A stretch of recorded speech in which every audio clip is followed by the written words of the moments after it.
오늘 우리에게 주신 하나님 말씀 사도행전 21장 13절에서 14절 말씀입니다. 사도행전 21장 13절에서 14절 말씀, 제가 가지고 있는 성경 신약 224페이지 살아계신 하나님 말씀을 봉독합니다. 바울이 대답하되 여러분이 어찌하여 울어 내 마음을 상하게 하느냐. 나는 주 예수의 이름을 위하여 결박당할 뿐 아니라 예루살렘에서 죽을 것도 각오하였노라 하니 그가 권함을 받지 아니하므로 우리가 주의 뜻대로 이루어지이다 하고 그쳤노라. 아멘. 2026년 한국교회 트렌드라는 책이 출간되어서 그 책을 홍보하는 이제 소개 영상을 제가 보는데, 내년 우리 한국교회 트렌드 6개가 있다고 그래요. 그 이제 6개 중 하나, 그 키워드가 무속이라고 합니다. 이게 무슨 소리인가 제가 좀 충격을 받았어요.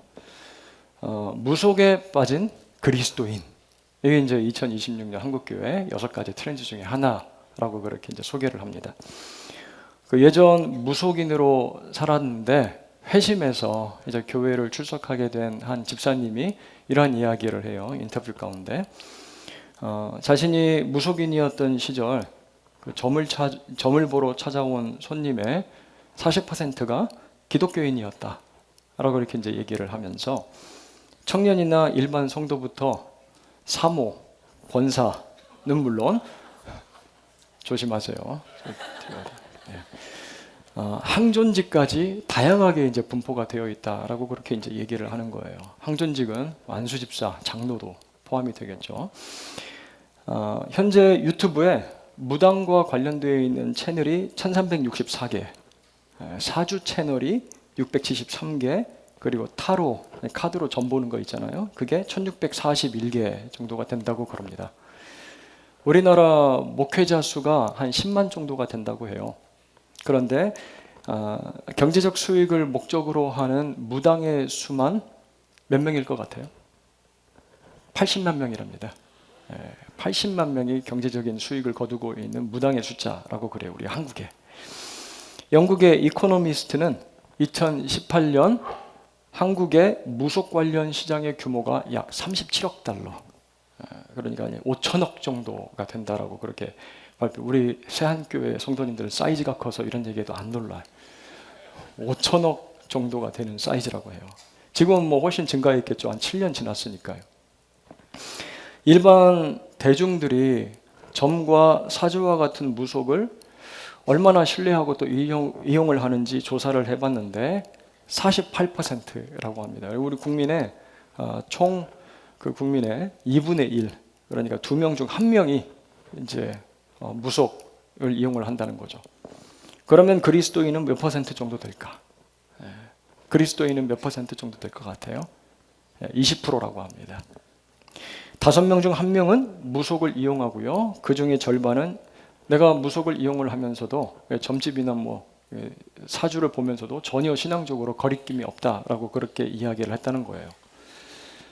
요즘 이 무속 신앙이 우리 전반적인 사회 문화 컨텐츠 가운데 얼마나 깊게 자리를 잡고 침투하고 스며들었는지 모르겠습니다.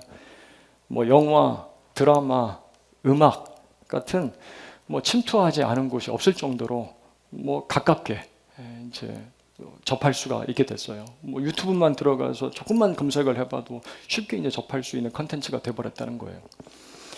목회 데이터 연구소에서도 어떻게 이 기독교인들이 이렇게 많이 무속을 할까, 그 이유가 무엇인지 이제 궁금했던 모양이죠. 그래서 물어봤다는 거예요. 왜 사주와 점을 이용을 하십니까? 그래서 왜 가십니까? 그랬더니 마음에 평안을 주기 때문에 라고 대답을 했다는 거예요. 마음에 평안을 주기 때문에. 그러면서 동시에 이런 대답을 했다고 합니다. 즉시성이라고 대답을. 내가 뭐 궁금해하고 힘들어하는 부분에 대해서 즉시로, 즉각적으로 대답을 해주기 때문에 마음의 평안을 얻는다라고 이제 그렇게 대답을 했다는 것이죠. 우리 한국 사람들 성향이 어떻습니까? 급하죠? 빨라요. 문제가 터지면 바로 해결을 봐야 됩니다. 그러니까 이제 이게 매력적인 거예요. 즉시성, 즉각적으로 뭔가 대답을 주니까 그 자리에서 바로 뭐 부적을 써가지고 이거 지니고 다니라든지 뭐 뭘 피하고 뭘 가까이 해라. 올 여름 물에 빠져 죽을 뻔한 적이 있어 없어? 꼭 반말을 해요. 걔네들은. 있어 없어? 없어요. 잘 된 거야. 내년에는 조심해야 돼. 물 가까이 하지 마. 뭐 이런 얘기를 한다든지. 올해 보니까 뭐 연애운이 있어. 한번 이제 좋은 사람 만나봐. 아니 뭐 재물운이 있어. 어디에 투자를 해봐. 이런 식으로 뭐 즉각적으로 이야기를 해준다는 거죠. 그러니까 불안하지도 않고 솔깃하고 좋아할 수밖에 없다라는 겁니다. 그렇다 보니 이런 무속적인 요소가 우리 교회 공동체, 거룩한 하나님의 백성, 교회 공동체 안에도 침투하고 스며든 흔적들이 있다라는 거예요. 헌금을 많이 하면 복을 받는다든지, 뭐 108배처럼 열심히 절을 하면 내 소원이, 기도하면 내 소원이 이루어진다든지, 내 뜻대로. 그리고 그 목사를 마치 이제 무당처럼 생각하는 경우도 있다라고 그래요. 그래서 그 교회 목사 용하더라. 찾아가서 기도 한번 받아봐. 뭐 이런 식으로 이야기도 한다는 거예요. 이 모든 게 무속적인 영향으로 교회에 침투한 기복신앙의 현상들, 기복신앙의 모습들이라고 할 수가 있죠. 하지만 우리 그리스도인들의 신앙, 그 본질은 무엇입니까? 우리가 가지고 소유하고 있는 이 신앙의 본질은 무엇입니까? 인내하며 기다림입니다. 우리의 신앙은 인내하고 기다림. 우리 그리스도인들은 인내하며 기다리는 사람들이에요. 내 뜻과 내 생각을 주님 발 앞에 철저히 내려놓고 기도하며 하나님의 뜻에 내 삶을 맞춰 살아가는 사람들이 바로 우리 신앙인들이라는 거예요. 하나님의 뜻이 이루어지길 기다리며 살아가는 사람들. 조급하게 바로 즉각적으로 답을 얻으려고 했다가 이스라엘 백성들이 얼마나 큰 어려움에 빠지는지 우리가 잘 알고 있잖아요. 시내산 하나님의 율법 말씀을 시간을 걸려서 받고 있는 모세. 하지만 즉각적으로 모세는 사라져버렸고 하나님은 눈에 보이질 않으니까 이 땅, 이집트에서 우리를 건져내고 가나안 땅으로 우리를 인도할 신을 만들어서 우리에게 보여달라라고 이야기를 해서 황금송아지 만드는 모습. 그 하나님 앞에 심판을 당하잖아요. 여러분 점 보러 다니세요? 예. 그 통계조사를 제가 이제 접하고 나니까 마음이 불안해져가지고 우리 새한교회 성도님들은 안 그러실 걸 제가 알고 있는데 괜히 물어보게 돼요. 그 얼마 전 부잣집 막내 아들이라는 드라마 여러분들 다 보셨을 거예요. 부잣집 막내 아들이라는 드라마가 있었는데 그 심각한 사고를 당해서 의식을 잃게 되었다가 이제 과거에서 깨어나게 되는 그런 이제 스토리 라인인 거죠.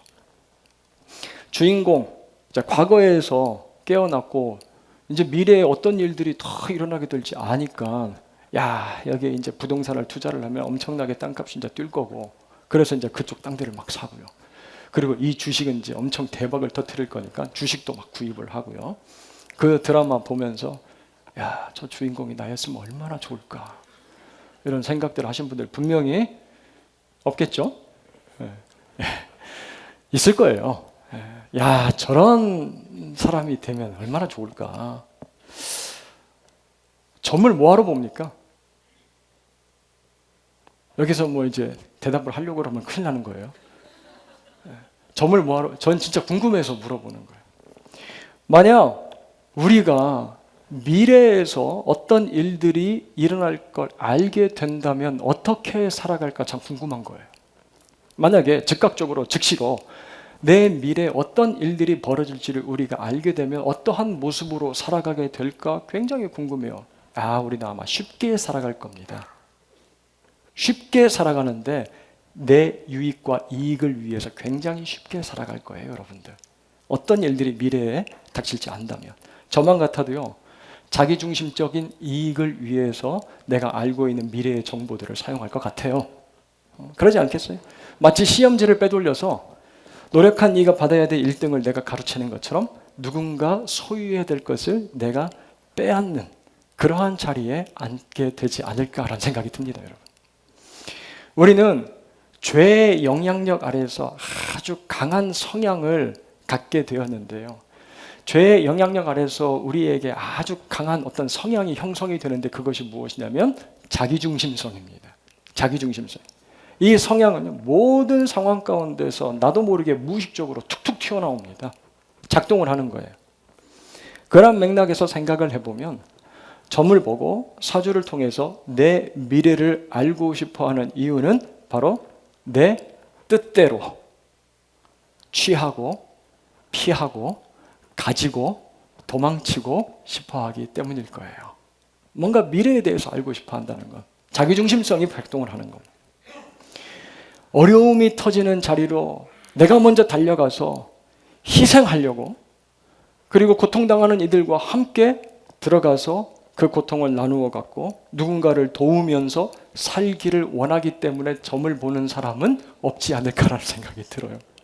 점 보고 정말 어렵고 힘든 일들이 미래에 터질 거라는데 거기에 내가 죽으러 희생하러 들어가는 사람은 없을 거예요. 아니까 거기를 피하지. 오늘 우리는 하나님의 뜻을 따라가고 있는 한 사람의 모습을 보게 됩니다. 담대한 여행자를 만나게 돼요. 담대합니다. 아주 강력한 인생을 살아가요. 그의 마음을 흔들어 놓을 수 있는 여러 가지 소리들, 의견과 만류가 그에게 들려오지만 예루살렘을 향하여 나아가는 발걸음을 멈추지 않는 한 사람, 그 사람은 바로 사도 바울입니다. 사도 바울이 그래요. 제가 우리 교회에서 제작한 이제 파란색 다이브 노트를 잘 이제 사용을 하고 있는데 여러분들도 한 권씩 받으셨을 거예요. 가지고 계신 분들이 있을 텐데 여러분들의 신앙 고백을 매 페이지 하단에다가 다 이제 실어놨어요. 그리고 제가 어저께 이제 말씀을 준비를 하다가 뭐 적을 것도 있고 그래서 페이지를 딱 펼쳤는데 이제 비어 있는 페이지를 펼쳤어요. 그런데 야, 오늘 설교 말씀과 어떻게 이렇게 밀접하게 관련이 있는 걸 딱 하나님께서 참 목사를 불쌍히 여겨주시는구나. 설교할 거리 만들어주시는구나. 제 생각이 들었어요. 펼치고 읽는데 딱 이런 말을, 누가 이런 이제 간증을 거기다 써놓은 거예요. 저의 상식으로 주님의 뜻을 알지 못하지만 평안한 신앙생활이 영이 될 수 있도록 해주세요.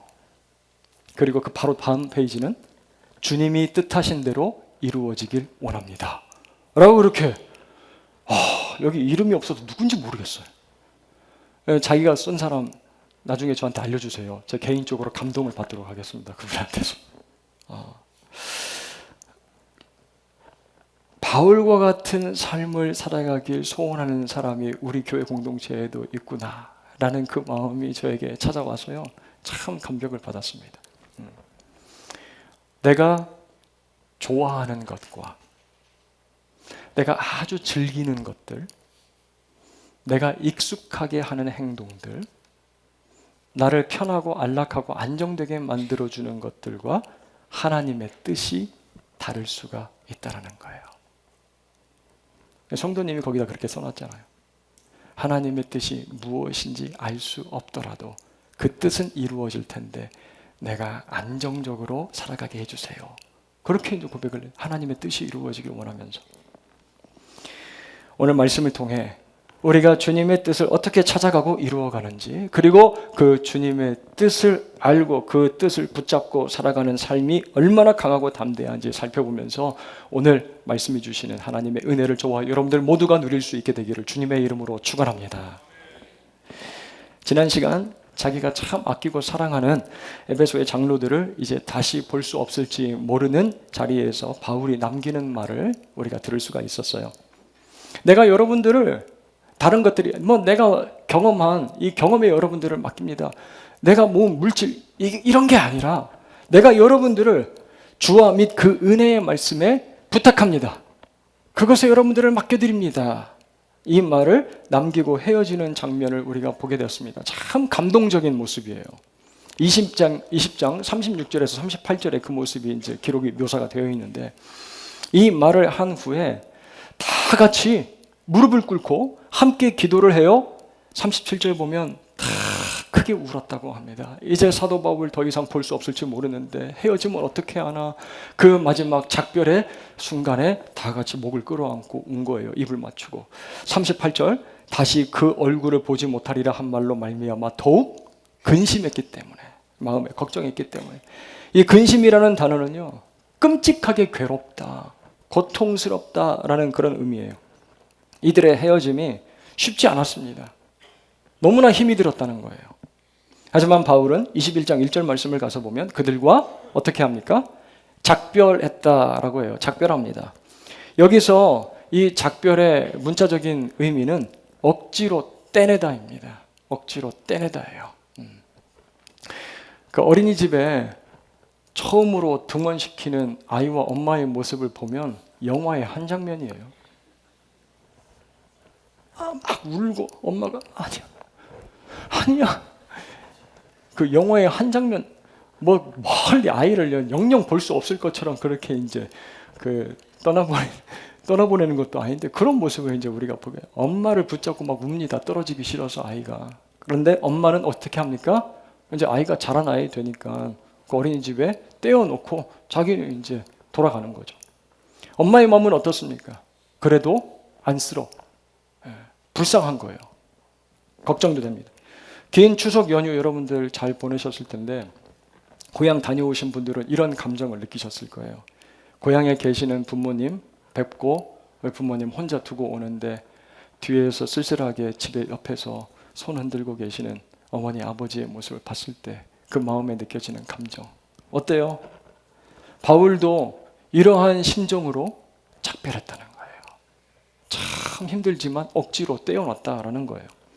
그런데 무엇이 바울로 하여금 이런 아프고 힘든 헤어짐도 뒤로 하고 계속해서 자기가 나아가야 될 예루살렘으로 가게 만드는 것일까? 무엇이 강력한 힘이 되어 그가 계속해서 예루살렘으로 나아가고 있는 것일까?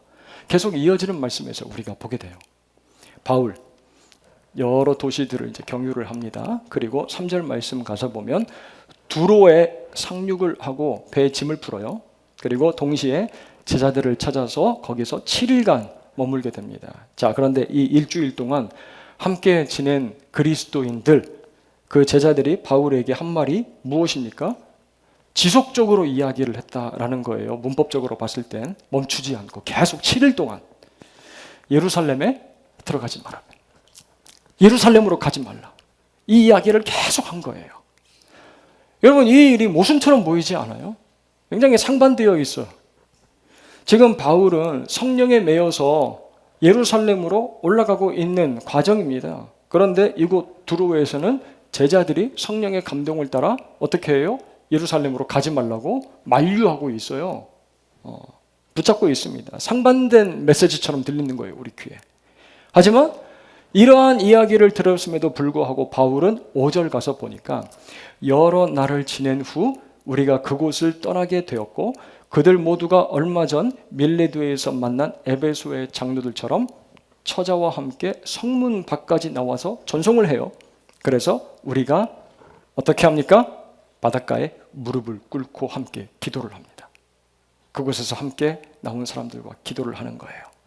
그렇게 기도를 마치고 6절 말씀 함께 읽어볼까요? 같이 읽습니다. 서로 작별한 후 우리는 배에 오르고 그들은 집으로 돌아가니라 라고 합니다. 여기서도 서로 뭘 했다는 거예요? 작별을 합니다. 바이바이 손 흔들었다는 거예요. 1절에서 사용된 작별과 똑같은 헬라어 단어입니다. 아파스파조마이. 아파스파조마이. 어떻게 헬라어 단어도 이렇게 아플 수가 있나요? 아파스파조마이. 아파도 마음이 아파도 떼어내다 아파스파오입니다. 아파스파오. 벌써 참 힘들고 어려운 작별을 2번이나 해야 돼요. 바울과 그의 일행. 하지만 방금 읽은 6절 말씀처럼 바울은 예루살렘을 향하여 배에 오르고 그리고 그곳에 살던 사람들은 각자 자기 집으로 돌아가요. 서로 각자 가야 될 길을 걸어가고 있는 모습을 우리가 보게 되는 거죠. 왜 이러한 그 서글픈 일들이 자꾸 발생을 하는 걸까? 시원하게 예루살렘으로 좀 올라가게 하지. 왜 이런 일들이 발생을 하는 걸까? 궁금합니다, 여러분. 마라톤 선수도 열심히 막 달리고 있는데 자기가 계속해서 달리려고 하면 옆에서 어떠한 반응이 좀 나와야 되겠어요? 잘한다 박수도 치고 막 목말라 하면 물도 좀 갖다 주고 야 이제 얼마 안 남았습니다. 계속해서 잘 달려가세요. 응원을 해야 좀 달려가고 싶은 맛이 날 거 아니에요? 그런데 멈추세요. 당신 죽을 것 같습니다. 더 이상 안 될 것 같아요.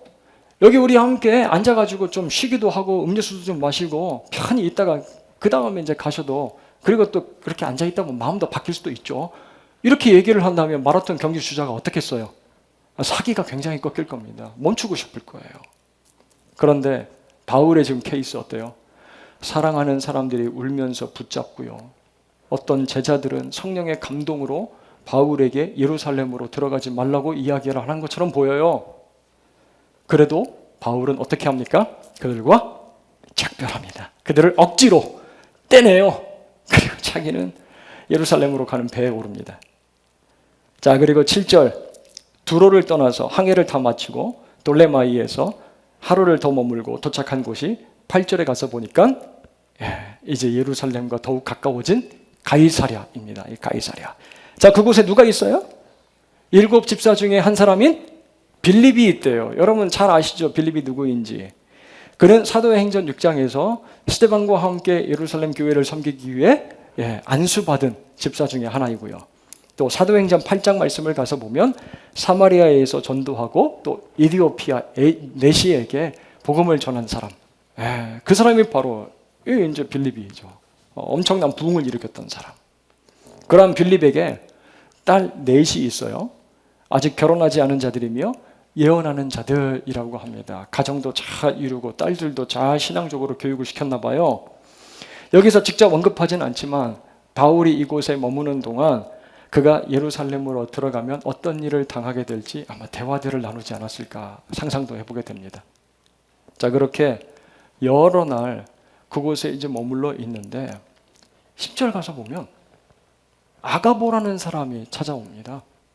아가보라는 사람이 그 집에 방문을 해서 그 유대에서 찾아와서 행위 예술처럼 어떤 퍼포먼스를 하면서 바울이 예루살렘에 들어가면 당하게 될 일들을 직접 보여줘요. 시전합니다.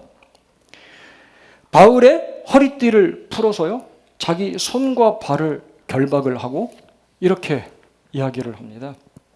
운명을 예고를 하는 거죠. 그에 성령이 말씀하시되 예루살렘에서 유대인들이 이같이 이 띠 임자를 결박하여 이방인의 손에 넘겨주리라. 이게 무슨 말입니까, 여러분? 바울 예루살렘에 들어가면 그곳 유대인들에게 결박당해서 붙잡히게 되고, 그리고 예수님이 그런 것처럼 로마인들에게 넘겨져 그는 죽음을 당하게 될 것이다 라는 그런 예언을 하고 있는 것이죠.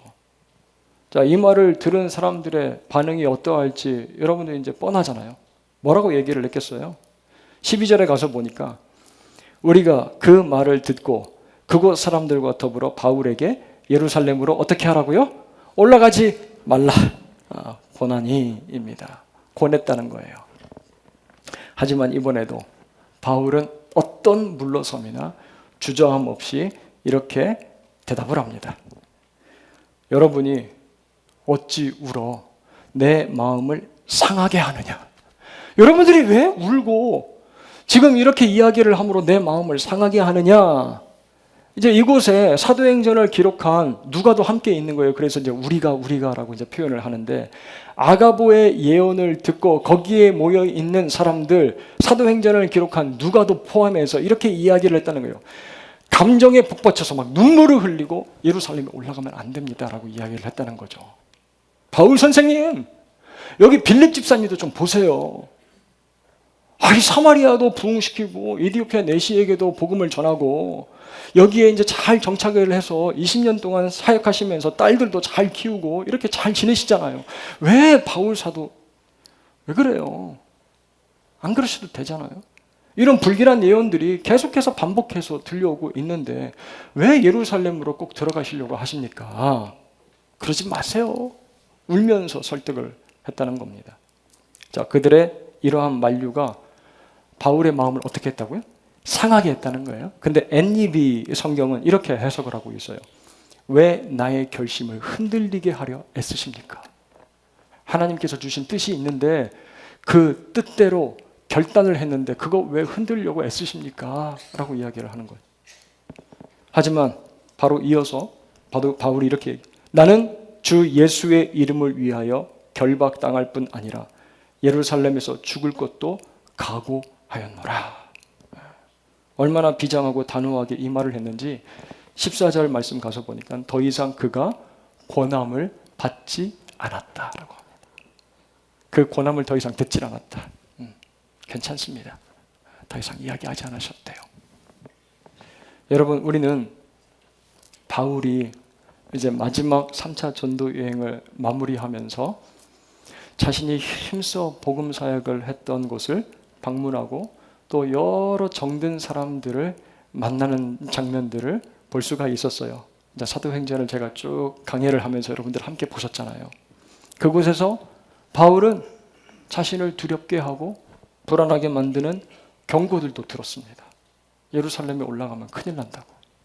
하지만 그는 멈추지 않고 최종적인 목적지인 예루살렘을 향하여 발걸음을 끝내지 않습니다. 멈추지 않아요. 계속해서 걸어가고 있어요. 항해합니다. 이 모습을 지켜보면서 여러분들 어떤 생각이 드세요? 야, 바울 독하네. 야, 바울 고집세다. 어떻게 자기를 사랑해서 생각하면서 말하는 사람들의 이야기를 전부 다 그렇게 거절할 수가 있나? 작별할 수가 있나? 야, 바울 바늘로 찔러도 이게 피 한 방울 안 나오게 생겼다. 여러분 그렇게 생각을 하세요? 아니면 사도 바울 정도, 저 정도로 독해야 무슨 일을 하지? 저 정도나 되니까 그렇게 놀라운 위대한 사도가 되는 것 아니겠어? 바울의 결심을 여러분들 칭찬하고 싶은 마음이십니까? 바울이 의지가 세서요? 여러분, 무엇이 바울을 멈추지 않고 이곳까지 계속해서 오게 만들었고 그로 하여금 예루살렘까지 가게 만드는 것일까요? 하나님의 뜻입니다. 하나님의 뜻이에요. 다른 주위에서 들려오는 사람들의 뜻도 아니고 자기의 마음 가운데 가지고 있는 강한 의지도 아니고 하나님의 뜻이 그를 이끌고 가고 있기 때문에 그는 예루살렘을 향하여 가고 있는 거라는 말씀이에요. 벌써 멈췄을 거예요. 거기 가면 붙잡히고 어려운 일 당할 것이라는 이야기를 벌써 3번이나 들었잖아요. 그때마다 바울은 그곳에 있는 사람들과 함께 주님의 뜻이 무엇인지를 알기 위하여 무릎을 꿇었습니다. 기도했다는 거예요. 하나님의 뜻이 무엇인지 깊이 생각을 합니다. 자기를 배웅하러 나온 처자들과 함께 배웅하러 나온 사람들도 함께 벳사장 그 모래바닥에 무릎을 꿇고 함께 기도하는 모습을 볼 수가 있어요. 그렇게 하나님의 뜻을 확인하고 그는 작별합니다. 억지로 떼어내요. 억지로 떼어내요. 그렇게 그들이 성령의 감동으로 하는 이야기까지도 무시를 하고 단념하라고 강하게 설득하지만 굴복하지 않고 6절에서 본 것처럼 자기는 배에 오르고 그리고 거기에 있었던 사람들은 자기의 삶으로 돌아가는 자기의 갈 길을 계속해서 걸어가는 모습을 우리가 볼 수가 있어요. 바울은 자기를 향한 하나님의 뜻이 무엇인지를 분명히 알고 있었기 때문에 분별할 수가 있었어요, 여러분. 분별할 수가 있었습니다. 무엇을요? 성령께서는요, 바울을 붙들고 가지 말라고 만류했던 사람들에게 바울이 미래에 어떻게 될지를 보여주셨습니다. 보여주셨어요. 그러니까 잡히고 고난당할 것. 하지만 그들에게 주어진 예언은 바울이 예루살렘으로 들어갈 것을 금지한 게 아니었어요. 그가 거기에 들어가면 어떤 일 당할지를 확실하게 보여주셨지만 그렇다고 금지시킨 게 아니었다라는 거예요. 4절에서도요. 문맥상 경고는 성령께서 하셨지만 강하게 권한 건 인간이었습니다. 사람들이었어요. 인간적인 것을 발견할 수가 있어요. 즉 예루살렘에 들어가지 말라고 그를 만류하고 간청한 모습은 자기를 사랑하고 자기를 너무나도 아낀 사람들의 감정과 의지에서 나왔다라는 사실을 사도 바울은 볼 수 있었다라는 말씀이에요. 왜 그렇습니까? 바울은 자기를 향한 하나님의 뜻이 무엇인지를 분명히 깨달아 알았기 때문에 그래요. 하나님의 뜻이 어디에 있는지를 기도 가운데 계속해서 지속적으로 발견했기 때문에 그렇습니다, 여러분. 그래서 우리가 읽은 14절 말씀, 그런 바울을 사람들이 놓아주면서 이렇게 이야기하고 있어요. 우리가 주의 뜻대로 이루어지이다 하고 그쳤노라 라고 합니다. 뭘 그친 거예요? 붙잡기를 그쳤다는 거예요. 바울에게 하나님의 뜻이 분명히 이루어질 걸 확신하고 그가 어떠한 일들을 당할 건지 우리는 알고 있음에도 불구하고 그것이 하나님의 뜻이라면 이루어지이다 하고 더 이상 그를 붙잡기를 멈췄다라는 것이죠. 저는 지난주에 이어서 하나님의 말씀과 그리고 성령에 묶임받은 사람, 그리고 하나님의 뜻에 붙잡힌 바 된 사람이 얼마나 강하고 담대하게 이 땅을 살아가는지를 확인하게 되는 거예요. 하나님의 뜻에 붙잡힌 사람이 얼마나 강력한지를 제가 말씀에서 보게 됩니다. 그는 자기 앞날을 알던 모르던, 그리고 자기를 아끼고 사랑하는 사람들이 붙잡던 붙잡지 않던 하나님의 뜻이라면 무서워하지 않고 하나님께서 펼쳐나가실 그 뜻을 향하여 전쟁터에 용사와 같이 나가는 사람이라는 사실을 제가 확인하게 되는 거예요. 그러한 모습을 우리에게 보여주신 분이 계시잖아요. 누구십니까? 예수님이세요, 여러분. 예수님이시죠. 자기가 예루살렘에서 당해야 될 수모와 고통, 십자가의 죽음, 그 고통까지도, 공포까지도 다 아시고 계셨던 예수님. 그래서 바울이 13절에 언급되어 있는 것처럼 상한 마음으로 아픈 비통한 심정을 가지고 겟세마네 동산에서 기도하십니다. 땀을 핏방울같이 흘리시며 예수님께서 이렇게 기도하세요. 아버지, 만일 할만하시거든 이 잔을 내게서 지나가게 하옵소서. 얼마나 힘드셨으면. 아버지, 할만하시거든 이 잔 그냥 지나가게 해주세요. 그러나 나의 원대로 마시옵고 아버지의 원대로 되기를 원하나이다 라고 기도를 하십니다. 이렇게 고통스럽게 기도하신 예수님은 하나님 아버지의 뜻이 무엇인지를 깨달아 알고 기도를 마치시고 예루살렘을 향하여 용감하게 담대하게 걸어 올라가세요. 사랑하는 여러분, 저는 오늘 이 말씀을 준비를 하면서 이번 한 주 우리가 이렇게 살아가면, 주의 뜻을 분명하게 우리의 삶 가운데 발견하면서 살아간다면 어떠한 변화가 우리 가운데 시작이 될까, 우리가 경험하게 될까 생각을 하는데 굉장히 설레이더라고요. 하나님의 뜻이 무엇인지를 우리가 깨닫고 살아간다면 얼마나 담대해질까. 모든 순간에 하나님의 뜻이 이루어지기를 생각하면서 지낼 때 어떠한 일들이 시작이 될까. 여러분, 순간순간 기도하는 겁니다. 순간순간 기도하는 거예요. 그러면 우리는 순간순간 하나님의 뜻이 아닌 것과 작별할 수가 있습니다. 미련은 있죠. 힘들 수는 있어요. 하지만 하나님의 뜻이 분명하다면 그것과 억지로 떼어서 분리하고 나는 하나님의 뜻에 맞는 삶의 길을 걸어갈 수 있다는 말씀입니다. 여러분, 아무리 사소한 결정처럼 보여도, 아무리 사소한 판단처럼 보여도 생각하는 거예요. 여기서 내가 어떻게 말하는 것이, 여기서 내가 어떻게 행동하는 것이, 여기서 내가 어떻게 판단하고 결정하는 것이 아무리 사소한 것 하나라도요, 하나님의 뜻에 맞는 것일까? 물어보고 판단하는 거예요. 그리고 특별히 내게 아무렇지 않은 일들 앞에서도 여러분들 생각하시길 바랍니다. 되게 굉장히 익숙했던 것들 앞에서도 여러분 생각을 해보세요. 편안하고 안정을 주던 것들, 내가 그냥 아무렇지 않게 즐기고 그리고 누렸던 것들, 가정과 우리 교회 공동체 안에서 당연하다고 생각했던 것들, 그것들 앞에서 하나님, 이것 내가 누리기 전에, 이것 안으로 내가 들어가기 전에 이게 하나님 뜻이 맞습니까? 예수님이라면 어떻게 행하셨을까요? 성령의 이끄심 따라 여러분 순간순간적으로 기도를 해보시길 바랍니다. 예수님이 보시기엔 어떠할지 생각해 봤으면 좋겠어요. 담임 목사인 저부터, 그리고 교회를 끌고 가는 리더십의 우리 장로님들, 그리고 안수 집사님들과 권사님들, 순장님들, 우리 모두에게 우리가 익숙하던 것들, 그리고 우리가 즐기던 것들 앞에서 하나님께 물어보고 기도할 수 있는 그런 마음의 혁신, 생각의 혁신이 시작될 수 있기를 주님의 이름으로 축원합니다. 그러면 놀라운 일이 벌어질 거예요. 삶이 바뀔 겁니다, 여러분. 그래서 무엇하라고 말씀을 하세요? 기도하라 말씀을 하시는 거예요. 범사에 항상 기도하라. 이것이 너희를 향한 하나님의 뜻이니라 라는 말씀이에요. 사도 바울 에베소서 5장 17절에 그러므로 어리석은 자가 되지 말고 오직 주의 뜻이 무엇인지 이해하라 라고 말씀을 해요. 주의 뜻이 무엇인지 이해하라. 이해하고 행동해라 라는 말씀이에요. 사랑하는 여러분, 하나님의 뜻이 무엇인지 이번 한 주 고민하면서 생각하면서 살아보실 수 있기를 주님의 이름으로 도전하며 축원합니다. 그러면 하나둘 우리의 삶의 작은 영역에서부터 하나님의 주파수, 하나님의 뜻에 맞는 주파수에 맞춰지게 될 거예요. 그러다 보면 우리의 평생의 삶은 하나님의 뜻 안에서 살아가고 있는 삶이 될 것입니다. 15절 보세요. 이 여러 날 후에 여장을 꾸려, 여러 날을 지냈지만 하나님의 뜻이 있는 그 예루살렘을 향하여 여장을 꾸리는 바울의 모습을 생각을 해보세요. 주섬주섬 자기의 짐을 꾸립니다. 가면 죽는 거 알면서도 가방에다 넣어요. 자기가 가지고 있던 용품들을 하나하나. 그리고 나는 가야 될 길을 가겠습니다. 이게 하나님의 뜻이거든요.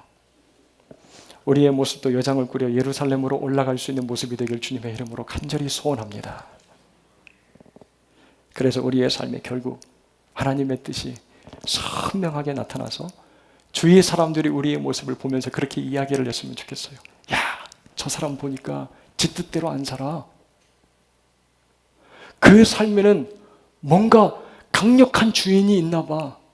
살아계신 하나님 믿는다고 하는데 저 사람의 삶의 주인은, 저 사람의 살아가는 뜻은 그 주인 되신 하나님의 뜻으로 순종하며 살아가는 모습이야. 살아계신 하나님을 증거할 수 있는 저와 여러분들 모두가 될 수 있기를 주님의 이름으로 간절히 축원드립니다. 그래서 우리 세한교회가 하나님의 뜻대로 항해하고 여러분들의 삶과 가정이 하나님께서 기뻐하시는 그 뜻 안에 있는 놀라운 행복, 놀라운 은혜를 누리는 저와 여러분들 모두가 되길 주님의 이름으로 축원합니다.